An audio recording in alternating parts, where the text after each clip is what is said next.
Tuweze kati emyezi ebiri bukyanga gavumenti eyimiriza amasomero mu ggwanga erya Uganda ku buli mutendera okwewala okusaasaana okw'ekirwadde ekya COVID-19. Bwe balabanga ebbanga litambudde, minisitule y'ebyenjigiriza kyeyava leeta enteekateeka ng'egamba nti abayizi bagenda kubasomeseza ku mitimbagano okuli ku TV, ku radio, ate nga batasobola kubanga bafuna ebintu ebyo bagenda baweereza ebisomesebwa ku byalo byabwe gye bali, empapula omuli buli kye beetaaga okusoma.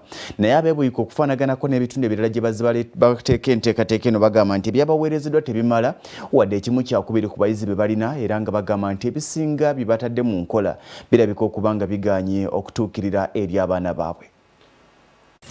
Eddimu ly'okusomesa abaana mu masoso g'ebyalo kuzzeemu enkalu. Abazadde abataasoma balaajana ebintu tebabimanye. Bassentebe b'ebyalo beemulugunyizza olw'empapula ezaabaweereddwa okuba nti ntono nga n'abamu tebalina laadiyo wadde terefayina. Ku kyalo Buwogole mu ggombolola eno wetusangidde ssentebe w'ekyalo Muwambo Fred ng'agenda mu maaso okugaba empapula eri abaana mu kibangirizi eky'ekkanisa. Nagenza okukiraba nti buli kyalo olupapula lwa P7 baatuwadde ng'olupapula lumu, olwa P6 olupapula lumu, P5 obutabo bubiri. Kakati nga abazadde nze ku lwange nakireese ne mbagamba abazadde nti mulina okusala amagezi twokese mu butabo obwo obutamalirako naddala. Ono twogeddeko naye n'ategeeza ng'omuwendo gw'abantu mu byalo abatalina radio wadde TV bwe bali abangi ennyo ate nga n'empapula ezaabaweereddwa nazo tezimala. Mu byalo eno radio n'ezi TV tetubirina. Ate we nagenza okitunuulira nti gavumenti edidde obazi radio n'ezi TV zididde abasomesa abali mu masomero aga waggulu be bagenda ku zi radio ne basomesa, naye nga bo omulimu gwabwe gwakuwalabula buwalabuzi omwana era asigala talina kyafunye. Ono tali yekka, n'abazadde abalala beemulugunyizza kubanga abamu tebaasoma nga kibakaluubiriza okugenda okulungamya abaana baabwe. Kisobola kusomesa abaana nga nze ku lwange ate ne gye bakubira obutabo abaana buli omu afuna akake naye sobola kutuukayo. Kale munnange obuzibu obwo bwe tusanze. Bano be baateeka ku ma-TV radio okusomesa basomesa ssaawa 3 ssaawa 4 abaana baffe enkuba etonnya bakyasimba muwogo bakyatema lumonde bakola bijanjaalo bali mu binyeebwa tugenda okudda nga amaleediyo gonna abasomesa baawumudde dda. Mu nsonga za radio nakyo kibi nnyo. Abazadde tebakyasobola banne tebakyalina ssente zigula manda. Abantu balookingiddwa waka kati ssente azijjewa. Nayogeddeko jjo n'omuntu omu nga ambuuza ye bannanga abalwadde batuukawa omuwendo. Singa abathematiki babaleetedde mu thematiki bano okutandikira ku P4 paka ku P7 then nayo ne babaleetera mu English.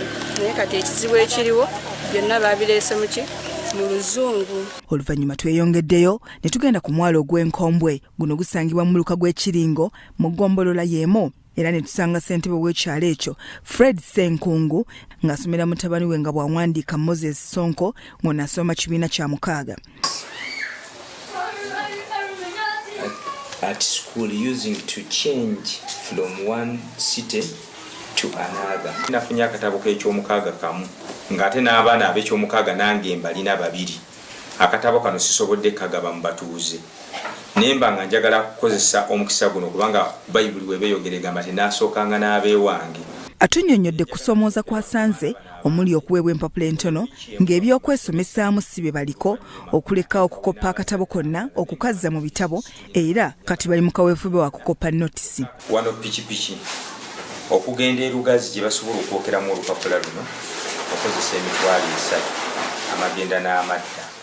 Kati ate bw'oteekako n'okwokesa ekintu kino ne kiba nga kizibu nnyo kinene kyokka ng'ate era nti n'okwetikka empapula zino engeri nza kyesirina pikipiki tosobola kuzitumya. Eno oluvuddeyo n'atutwalako ku kyalo okulaba engeri abalala gye batoba okusoma era waliwo bwe tusanze nga ba P4 nga basomesebwa mukulu waabwe naye ekizibu nga tatereeza bigambo ekireka abaana abamu nga tebategeera byasomesebwa mu Lungereza olw'ensonga nti abasomesa basomesa mu Luganda.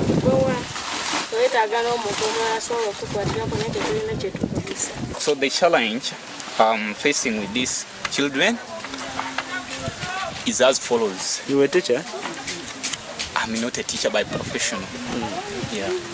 So Okusomozebwa kw'ensanze mu pepa nga bwe bazisetinga nti waaka nga ddala muno mu kyalo nti abaana engeri gye basoma mu Luganda okunnyonnyola oluzungu olulimu kikitwalira ekiseera kinene ng'omwana kale tategeera bulungi ddala eno wansi P1 P2 P3.